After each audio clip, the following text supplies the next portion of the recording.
And what you would really do is just pay people to get educated. And that's it. I think we're there. I think we can actually do it. And the real motivation was behind all this was the Black Lives Matter movement.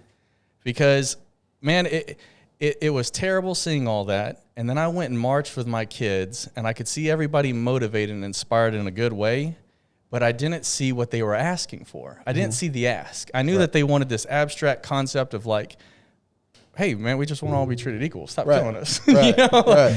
But I was like, man, how do you implement it? How do you actually put into a policy where you can get this change? And then I started thinking, well, a lot of those places that you see most of that racial breakdown and they have all this civil strife, they're in cities in America that are struggling right now because they're not like these East Coast or West Coast cities. They don't have growing populations. If you look at their occupation levels and what they do for a living, they're getting sent overseas. I don't know if you've been to some of these towns, but they're really struggling. So then you see that just spill out in the streets. And then everybody's frustrated, but nobody's coming up with a way to answer it. And so I just thought, man, if all these people were around here educated, I bet you if they all read a couple more books, we'd all be treating each other a little bit better. And then, especially if they had some more money in their pocket, then what kind of society we would have. So imagine you look at all those people on the TV and they're all frustrated. Now just imagine their IQ levels are now up because they're getting educated and they're getting paid at the same time. So now they have the ability from the knowledge and the means to do something with it. Right. And I bet you none of those people on the TV would have the attitude or have any of the things that they're caring about. It would be solved that way. Yeah. And I think about, and again, we'll get deeper into kind of the logistics of it and how old and all that. But I think of, yes, you've got, inner city areas that, okay, the property taxes are lower because income is lower. So school systems are worse. And we talked about this on a previous episode. But imagine if they had the opportunity to get the same education as someone that lived in Highland Park. Same education that someone in Frisco, Texas. Same education as someone in Alpharetta, Georgia. You had a balanced playing field, basically. And that's the opportunity.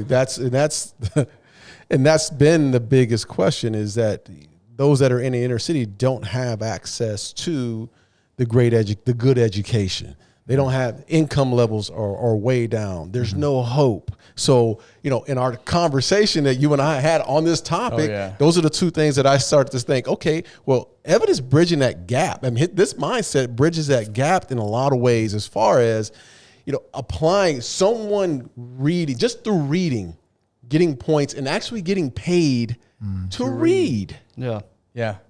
Well, and when I first heard this, because again, you've pitched this idea to all three of us individually. This is the first time I'm obsessed with it. Like, getting it won't together. Get out of my mind. And then my initial gut reaction was, how is education going to do anything? Because it's reversed. It's completely reversed right now. But then the more I thought about it, I was like, that's actually a really good point, because think about racism.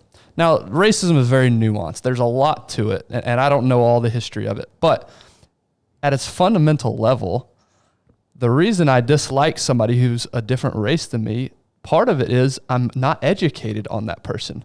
Right. I'm judging that person based on a physical appearance. Yeah. I don't take the time to educate myself about that person. Right. So it's an easy, automatic, like, I don't like you. Man, it's hard. I always got to, I live my life by like little quotes, right? So it's like, it's hard to hate when you understand. And that's part of the education process, right?